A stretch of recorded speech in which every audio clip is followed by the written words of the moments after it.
Hello and welcome back. My name is Chris Parker with ParkerPhotographic.com, and this is Chapter 7 of 12 for my free Luminar Neo course.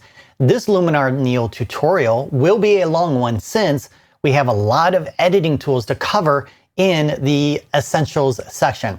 And I'm going to use a few different images to show you how to edit specific types of problems you'll encounter from time to time, and then you can apply that knowledge to your own images. So if you're ready, let's do it. All right, so I like to start my editing inside of the develop section here. And the first thing that I like to do is I like to change my camera profile. By default, we have a profile created by Luminar, and a profile is basically how your image is going to be rendered inside of a raw app like Luminar Neo. So if you click on this menu here, you will then see some external profiles created by either Adobe or your camera manufacturer. Every time you hover over one, it's going to re-render your image, and based on the settings saved in that profile, it's going to change the colors that are rendered and the brightness levels of the tones in the image. So which one should you use? Well, I would go through each one of these and take a look at which one gives you a good starting point for your editing. For myself, I like a clean slate, and I will choose something like camera flat or camera neutral. So what I'm looking for is detail in an image that was visible at the time that I took the photo. So camera flat for this particular image shows me the detail that I saw at the time I captured this image. So there's a lot of detail in the valley as well as the sky, but I know based on the histogram that there's more detail that I can bring out with my tone adjustments. So I'm going to go ahead and select camera flat, and the histogram, as we've talked about in a previous tutorial, shows us that there's a lot of detail in the shadows and the blacks and the highlights and the whites. So the next thing I'm going to do for my edits is adjust those tones accordingly. So based on what the histogram is telling us, there's more detail in the highlights, and we can bring back that detail by adjusting the highlight slider to the left. And as I do, you can notice in the clouds that there is more definition in those clouds and more detail. So I'm going to set this to -100. And then if I want to bring out more detail in the shadows, I can drag that to the right, and it's going to make it brighter. Now, by doing this, we begin losing contrast, or the image becomes flat. So we now need to add contrast. You can either use smart contrast from here, which will bring back that contrast, or increase the contrast, I should say. Or what I prefer to do is use the curves tool to add contrast instead of the slider here, because the curves tool will provide more precision and control over that contrast, and I'll show you how to do that in just a minute. Now, as far as exposure, the exposure was as good as I could get it at the time of capture, and I'm happy with the exposure, so I don't really need to adjust it for the sake of adjusting it. If the exposure is good, like it is now, there's no need to make an adjustment. If you still find that your image is a little dark or too bright, then you can slide it to the right to make it brighter, to the left to make it darker. Next, I take a look at my blacks and my whites, because I want that image that I'm shooting to have as much detail from the blacks all the way to the whites, which it already has right now. So there's no gaps to fill like we talked about in the histogram tutorial. I think that was chapter 5. And I don't really need to adjust the blacks or the whites unless I choose to. So I may want to make the blacks a little bit darker and the whites a little bit brighter. And that's just going to add a little bit more of contrast as well. So once I'm done with the tones, I move into the curves tool next to add some contrast. And here's a popular method for adding contrast. We're going to create what is known as an S curve. So I'm going to click and drag down, and that bends this linear line and makes the shadows and the blacks darker. And the highlights and the whites are over here. So if I click and drag up or do the opposite, that adds contrast. So you're going to notice here in the background here, there's a histogram. So the tonal values are being listed in this grid as well. So again, we have our blacks and shadows here, midtones, highlights, and whites. So by adding this S-curve, we add contrast to the overall image, and you can plot more anchor points versus the 2 that I added by clicking and dragging. And this is what I mean by more precision and control, because you can add the contrast exactly where it needs to be in the different tonal values of your image. And then the other 2 anchor points are in the corners here. We have our white point up here and our black point down here. You can also adjust the tones with these anchor points down here to further adjust it as needed for your creative vision. You can also target your red, green, and blue color channels to remove a color cast or add a color tint. All depends on your creative vision and what it is you want to achieve. So with the blue channel, if I click and drag up, that's going to add blue to the image. Down is going to add green. So let's say you want to add some blue to the shadows. You can bring that anchor point here and then click and drag this one down to limit that adjustment being applied to the highlights. So now that blue color is being added mostly in the blacks and the blues. To reset, you're just going to double click on these anchor points to set it back to where it was before. Next, we have our color options here to change the white balance, to change the temperature, the tint, saturation, and vibrance. So white balance is adjusting the colors in your image to be neutral. So if you have whites and blacks in your image, you don't want a color tint in those whites and blacks. So you're going to create a neutral color by adjusting the white balance, and you can do that with this eyedropper tool. And once you click on an area that should be pure white or pure black, it will then adjust the white balance accordingly.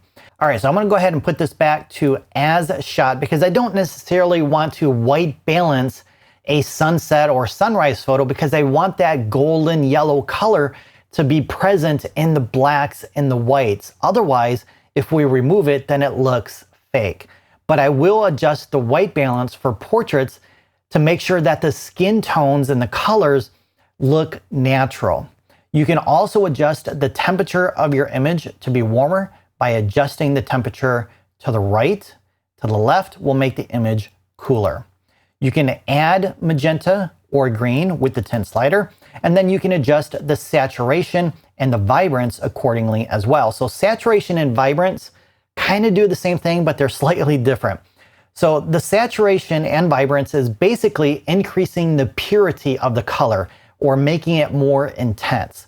So saturation will make those colors a lot more vibrant versus being at the neutral setting of 0. But if you adjust saturation to the left, it's going to remove the purity of those colors and you're left with a monochrome image.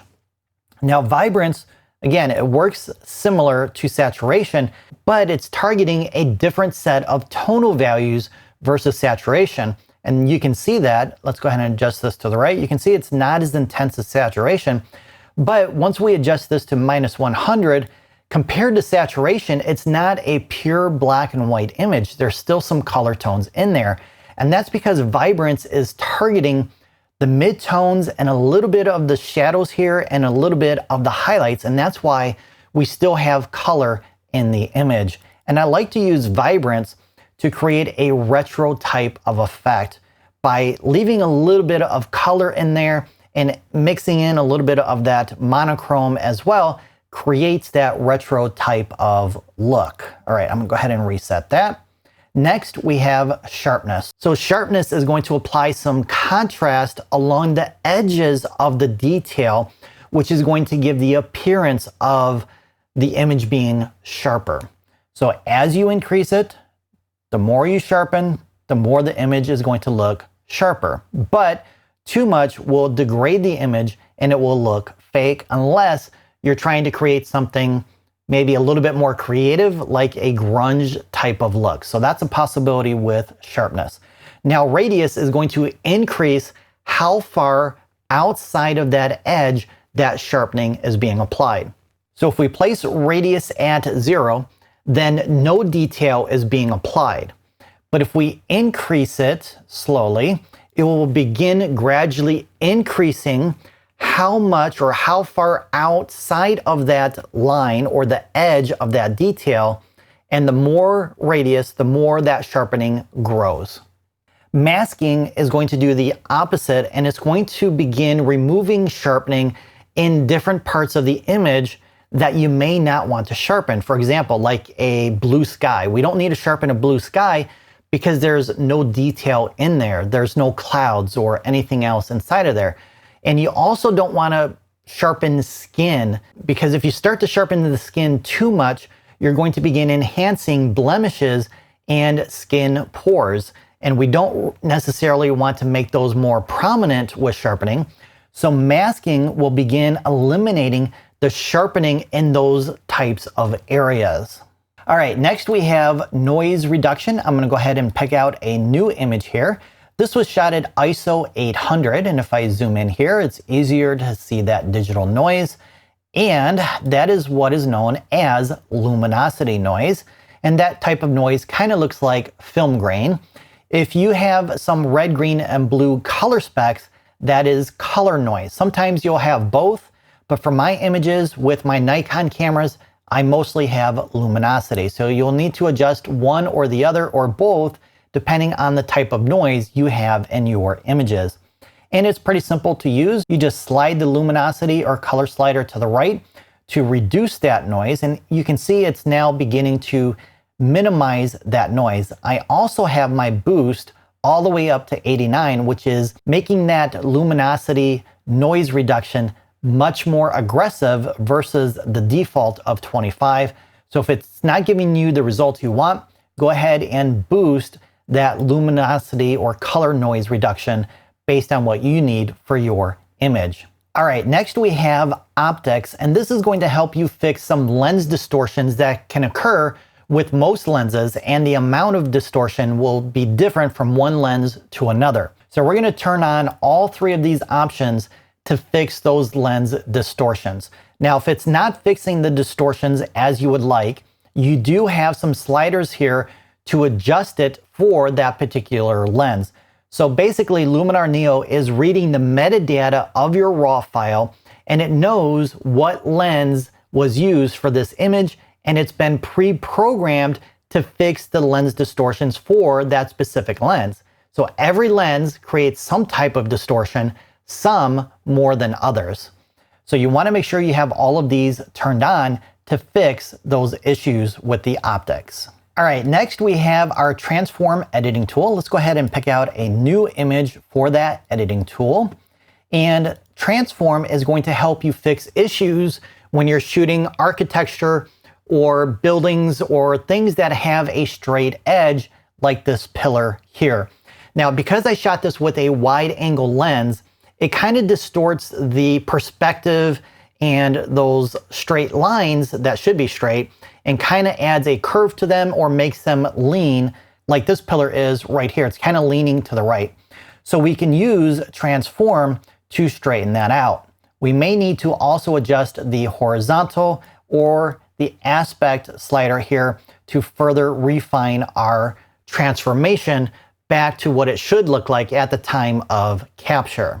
All right, so before we go over these other editing tools, there's one thing I need to share with you that some of them have in common, and that is the masking tool. So if we take a look inside of the black and white section here, it says masking. So masking will allow you to target your edits to specific areas in the image based on where you apply that mask. So you can target the mountains, the sky, the river, or several other elements in an image like portraits, transportation, and more. And you have these four different options here to apply those edits specifically to that location of the image where, like I mentioned, where that mask is applied. So if you select brush, you can paint over an area, and then you get this red overlay to show you where you applied the mask. So anything in red is part of that mask. Then you can go in and make an adjustment. If we convert that to black and white, only that part of the image has been targeted with that edit. Okay, I'm going to go ahead and undo that. And the other options are a linear and radial gradient. So a linear gradient, you're going to click and drag down, and then those edits will be applied from the top down to here. So 100% of the edit is applied up here, and then it gradually disappears until none of that edit is applied down here. So again, I can apply a black and white option to that linear gradient, and you can see how it gradually goes from black and white to some color to full color down below. So with your linear gradient, you can click and drag down and rotate it if you need to go the other way. Or let's go ahead and undo that. You can start from down here and work up. If you've already set it, you can click on the middle line here to rotate it in any direction you need it. You can click on the outer lines to make it wider or thinner. And you can click on the center option here to move that gradient as well. We also have a radial gradient that basically works the same way, except for it will be a radial gradient. If you need an oval, click and drag one of the sides here, and then you can rotate that as well. Now, one of the most powerful aspects of Luminar Neo is the ability to use artificial intelligence. And we have that in masking as well. We have what is known as Mask AI. And what Luminar Neo will do is it will analyze your image to find different types of elements within it. So for this image, it's found 6 different elements. So we have the sky, water, flora, architecture, mountains, and natural ground. Now, architecture, there's really not much of anything in the image that would be represented as architecture. Maybe this little cliff over here, I know this is a parking area, so maybe it picked up that, I'm not quite sure.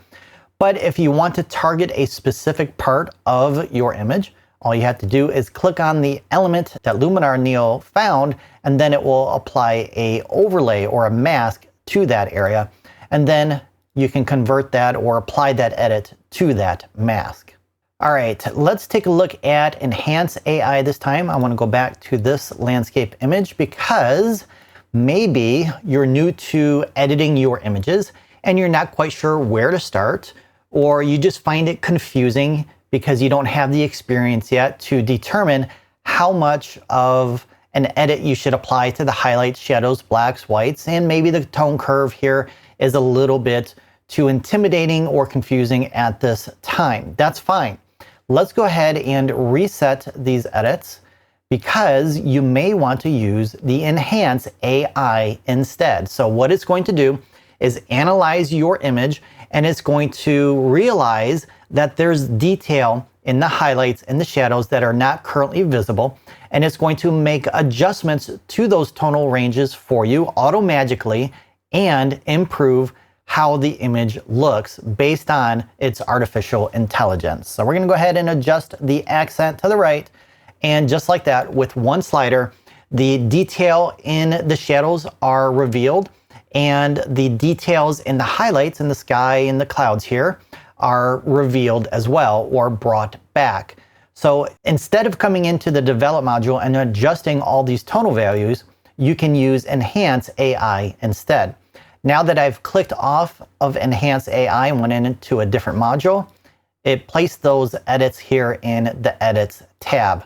So if I want to continue enhancing this image, I can either come back to the Edit section or do it from here, and then it will stack it on top of the other one. So if I want to come in with the sky enhancer and work on that sky a little bit more, I can do that from here.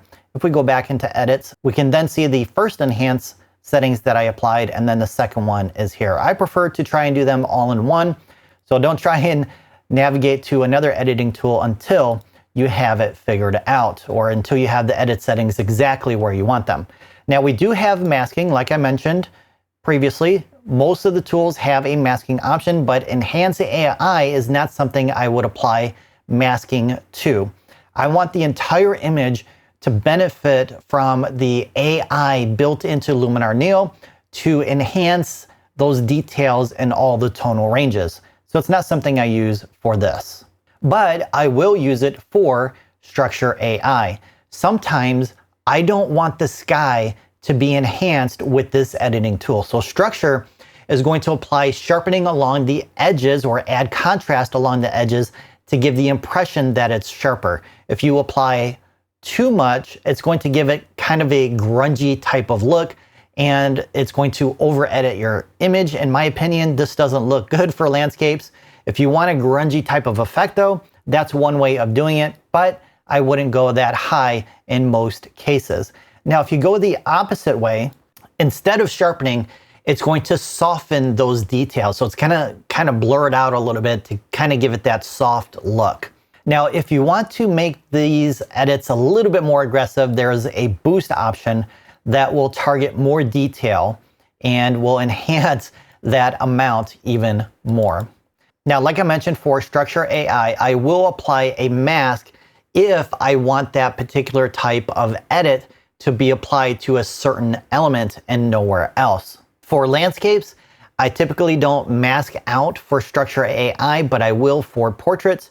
I'm going to try and sharpen maybe the person's hair, the eyes, things like that, but not so much the skin or the background, especially if I have a really shallow depth of field for that particular image. Now, one other thing I want to mention about masking that I didn't before, and that is we have some mask actions down here.